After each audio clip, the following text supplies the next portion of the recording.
Olha, vamos ver essa pesquisa. Essa pesquisa, Felipe, para mim o que mais ela mostra é que quando pega ali na espontânea, 40% dizem que não estão decididos ainda. E isso, assim, não é a sensação que a gente tem quando se comenta, porque a sensação que a gente tem quando se comenta é que todo mundo já decidiu e tem ali uma meia dúzia que ainda não sabe. Porque a gente, assim, os mais ruidosos, né? Quem mais fala sobre as coisas é quem mais está apaixonado, que são os bolsominions e os luloafetivos. Bolsominion e luloafetivo não é quem vota em um e quem vota em outro, é quem já faz parte da seita religiosa que idolatra o candidato. Não é quem só dá o voto, é quem dá a vida, a alma, o coração e a dignidade para eles. Outras pessoas dão voto para ele, para outro, aí depois não dá mais o voto porque não atendeu. Aí é diferente, aí nós estamos falando de política. E pelo visto, essa é a maioria. Essa é a maioria do país. Vamos dar uma olhada. É claro que entre os que aparecem já dizendo que vão votar em Lula ou em Bolsonaro, também eu acredito que a maioria está votando por causa de política. Inclusive, teve uma outra pesquisa, lembra que mostrou que 1/5 dos eleitores do Lula, se não tivesse o Lula na corrida, eles iam votar no Bolsonaro, e a mesma coisa acontece com 1/5 dos eleitores do Bolsonaro. Se o Bolsonaro não concorresse, eles iam votar no Lula. E daí a gente vê que esse grupo religioso, né, de seguidor, e que tem muita gente entre formadores de opinião, que tem muita gente que acaba sendo, sei lá por quê, respeitada na mídia, na imprensa, ele é ruidoso, mas ele não é majoritário. Agora, vamos ver o que nos trouxe esta última pesquisa. Genial Investimentos mostra Lula com 45%, Bolsonaro com 31% das intenções de voto. Essa pesquisa recebe o selo de pesquisa confiável no selo do ranking de pesquisas do UOL. Não dá para comparar com a pesquisa anterior, porque saiu o nome do general Santos Cruz, que eles colocaram na última pesquisa. Mas dá para dizer que a diferença entre Lula e Bolsonaro caiu. Era de 16 pontos percentuais, agora está em 14 pontos percentuais. Vamos pôr aqui a lista da pesquisa estimulada, quando é apresentado ao entrevistado o nome. Lula, 45, Bolsonaro, 31, Ciro, 6, Janones, 2, Tebet, 2 e o restante 1 ou 0. Tá aqui, ó. Não sabem ainda, 6%, indecisos 6. Quando tiram alguns nomes, como o de Tebet, o cenário é o mesmo. Só Ciro Gomes que subiu um pouquinho aqui. Tebet não. Outros nomes saíram aqui, ó. Tebet com 3%.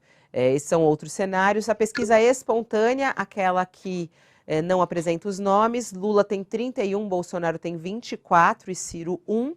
Tem os cenários também de segundo turno. Lula 53, Bolsonaro 34.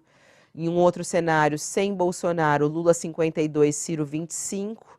Cenário Lula e Tebet 55-20. A pesquisa também trouxe rejeição e mostra que a maior rejeição é de Bolsonaro.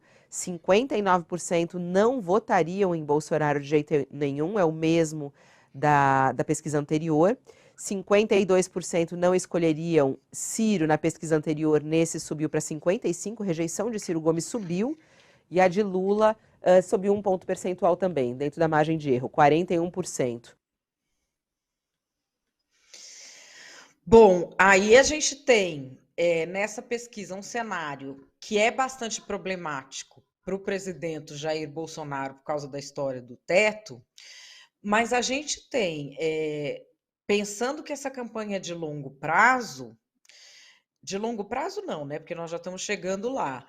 É uma demonstração de que ele tem essa qualidade de teflon que o Lula tem também e que é muito comum aos populistas. Nós temos aí uma situação em que ele teve um escândalo gigantesco de assédio sexual na Caixa Econômica Federal. ele não deu uma palavra que seja digna. O Lula também, verdade seja dita, não deu, porque a gente gosta de dizer que o Brasil não tolera assédio sexual, mas é mentira. O Brasil tolera, não vê problema, não entende qual é o custo que isso gera, acha que isso é uma questão pontual que deve ser resolvida pela mulher, não vê qual é o custo disso para a empresa, para a sociedade como um todo, não compreende qual é a dimensão disso. É uma cultura ainda muito primitiva com relação ao enfrentamento desse problema. E a gente vê que ele ganhou eleitorado feminino, mesmo na semana em que teve isso, e que ele reagiu, vamos dizer, ele reagiu de uma maneira a minimizar. E ele ganhou eleitores no Nordeste. Ou seja, as movimentações que ele está fazendo, ele conseguiu passar essa impressão de que a culpa da alta dos combustíveis é da Petrobras. Ele conseguiu passar a impressão de que ele está fazendo alguma coisa para melhorar, mas não deixam ele, papapá. Ele está ganhando eleitorado onde ele precisa. Se isso vai continuar ou não, depende de muitas coisas. Agora, que ele mostrou que conseguiu mexer as pedras certas numa hora crítica, ele conseguiu. Resta saber se o PT, que foi cúmplice da PEC Kamikaze, porque o Lula precisa do Bolsonaro no segundo turno.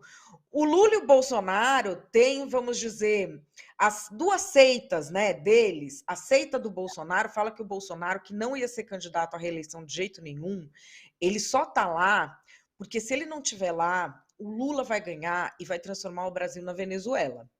E a seita do Lula fala que o Lula nem queria mais estar na política. O Lula só queria curtir o casamento dele, o novo amor dele, essa chance dele de ser feliz. Mas se o Lula não estiver lá liderando essa seita que age como fascistoides, atacando todo mundo que não diz que o Lula é perfeito, então ele não vai poder, por esse mecanismo de apoiadores fascistoides, instaurar uma democracia para acabar com o fascismo. Então, eles dois estão dizendo isso, que um só está lá para acabar com o outro, que seria o mal maior. Verdade seja dito, o melhor jeito de acabar com os dois era os dois não saírem candidatos. Se um não sair candidato, é o melhor jeito do outro não ter chance na eleição. Os dois não estão, nenhum dos dois está saindo candidato para derrotar o oponente. Está saindo candidato porque quer o poder. E isso é legítimo. É um direito deles dois. Esse moralismo de quinta categoria, de dizer que ele não quer poder, que ele é bonzinho, ele quer derrotar o mal. É essa infantilidade das seitas que eles construíram. Mas o que a gente tem aqui é que nós temos esses dois populistas muito fortes e temos muita gente que ainda não quer votar nem em um nem em outro. Mas que a força da máquina é muito grande. O PT topou a PEC Kamikaze porque o fogo do Bolsonaro estava baixando, a fervura estava baixando.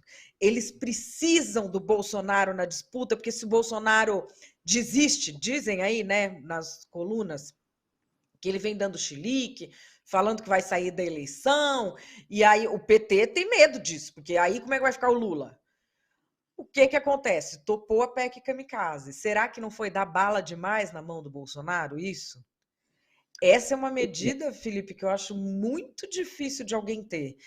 É uma eleição de jogadas arriscadas de um lado e de outro essa, porque do mesmo jeito que o Lula faz concessão para o Bolsonaro não cair demais, o Bolsonaro também tem que fazer para manter o Lula.